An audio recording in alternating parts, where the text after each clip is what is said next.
Hi everyone, thanks for tuning in. In this video we're going to be covering the Damiano's defense trap.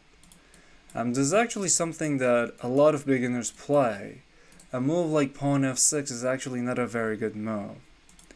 After that move, white can actually capture that pawn. And the best way to continue for black is to actually not capture this knight, but instead move the queen to e7. After that, white can move this knight away. Sometimes they try to push the pawn to attack this. You can move it. After they capture, you can block with the bishop.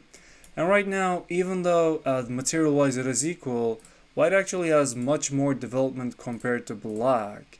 And now black has to move the queen again. But let me show you the trap. The trap happens if the opponent captures this knight. If they capture this knight, what you can do is you can actually bring the queen to h5, a very scholar-mate-esque move. Like if they block with the pawn, you can capture this. They should be moving the queen to here, and then you can capture that rook. But if they move the king away, we can actually win the opponent's queen in a few ways. If anybody wants to think about it, go ahead. So the idea is to bring the bishop to c4. If they bring this pawn, you can capture it with the bishop. They'll probably capture back with the queen to be able to move the king. So that's why they can't really move the king over there. The other move that black can do is they can try to move the king to e7. If king goes e7, now there's no more fork, but we still capture this pawn on e5. After the opponent goes to f7, again, we bring the bishop to c4. The best move for black is to push the pawn to d5, but if your opponent falls for this trap, they wouldn't probably move that pawn over here. Instead, they would just move the king to g6. After that move, we are going to be attacking the king with tempo again, trying to push the king towards the corner. And once the king is on h6, we can try to use our bishop to attack that king, right? So we want to use the pawn. If you want, you can go to d4 or d3. It doesn't really matter. And then they can block with the queen, or they can block with the pawn.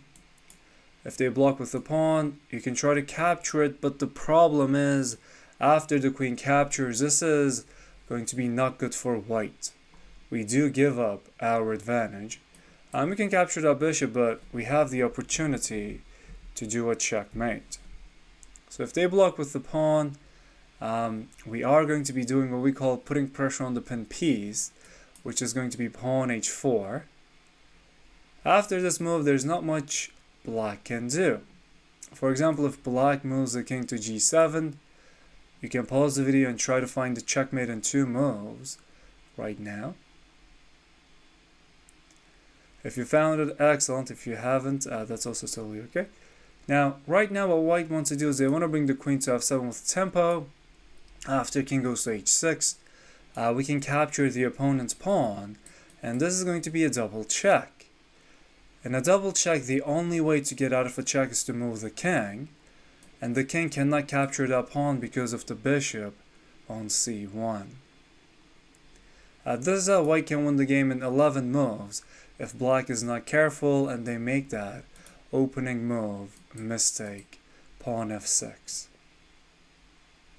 If you enjoyed the video, please like and subscribe. I'll see you guys in the next video. Bye!